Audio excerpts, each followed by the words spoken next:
The plight and publicity over the Black Lives Matter campaign has been around for some time. However, the interesting part of this article is how it relates to Australia. The US campaign relates to police shootings. However, in Australia, it's been used to highlight the issue of racism, both Aboriginal deaths in custody, the overrepresentation of Indigenous people in custody, and just inequality between Aboriginal people and the wider community, between African people, Sudanese, and all these new races that are coming into our society. And I came across this article because it was suggested to me by a fellow friend who studies the unit. It stood out to me because, well, in general, I believe the cause. And I think that using what's happening in America to highlight the inequality in Australia is a good thing.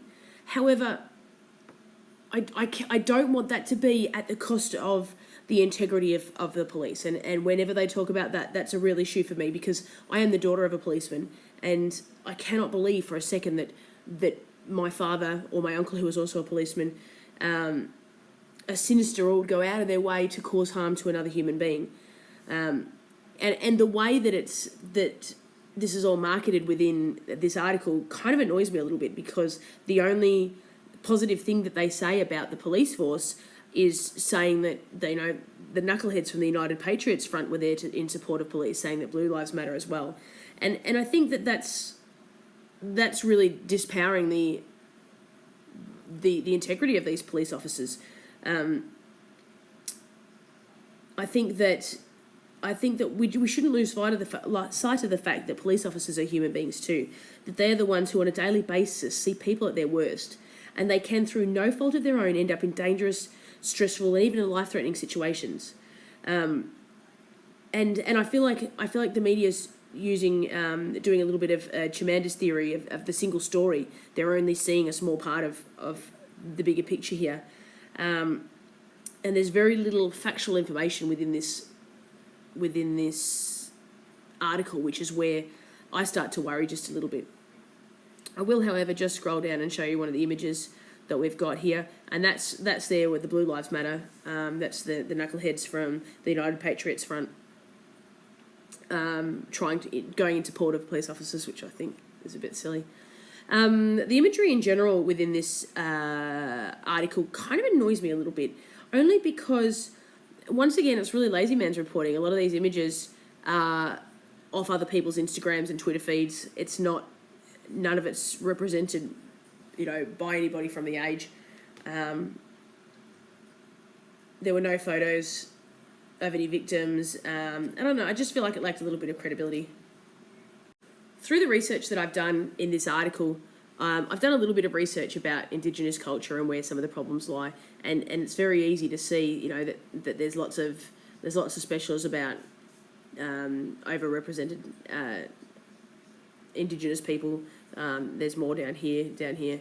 It's quite rife, and I have to say, when it came to the enjoyment level, I much preferred doing my research by watching some of these ABC iView documentaries than I did from reading this article, only because the article was a little bit sensationalized in a lot of ways. It was trying to evoke emotion rather than delivering some facts. And I feel like maybe if they'd done it in this regard and used it is more as a documentary with some real people involved and getting right into the story, I think would be a better thing. One thing that did bother me a little bit when I did had a look online at this article about Black Lives Matter is there's a video embedded into it. And on that video, they talked about Aboriginal people like they're the most vulnerable in the community, which I totally agree. But their stance on it was that if you don't have unconditional support, then you're part of the problem, not part of the solution. And I find, once again, that I have a real problem with that, because where I come from, I'm respectful of the police and understand some of the stresses that life in the police force, it is on human beings. And so I look at that and I think, yes, you have my support. Is it unconditional? Well, no, it's not at the cost of the police. I want to all be working together on this. So I guess according to this, I'm part of the problem, and I don't know that that's entirely true either. Before I get started with this page, I just want you to know that I have asked permission to use these images from the parents of the kids involved, and they're more than happy for me to do that for the purposes of this assignment. So I'd like to introduce you to my version of Black Lives Matter. This young man here, this beautiful smiling face, is one of my students. His name's Jake. And when I think of Black Lives Matter and I think of the inequality for Aboriginal people, this is who comes to my mind. And how does this affect my classroom? Well, I've got to be conscious of the fact that Indigenous people are overrepresented in the justice system. I have to be understanding that, as a general rule, they underperform in educational settings. But I don't want that to be his single story. I don't want him to grow up thinking that that's okay for him not to achieve it academically because he's Aboriginal. I don't want him ever to believe that.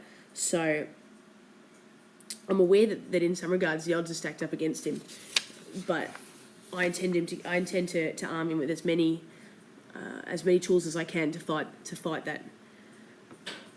Now, bringing it back to the article, I guess the article was really good at provoking emotional responses, but did it have a lot of substance and factual information? Well, not really, But like I've said before, sometimes maybe it doesn't need that. Sometimes maybe starting that conversation with people and having people talk about racism and their thoughts on it and opening up and educating more people, maybe that's the way to go. Maybe through those relationships we can start to make a really positive change.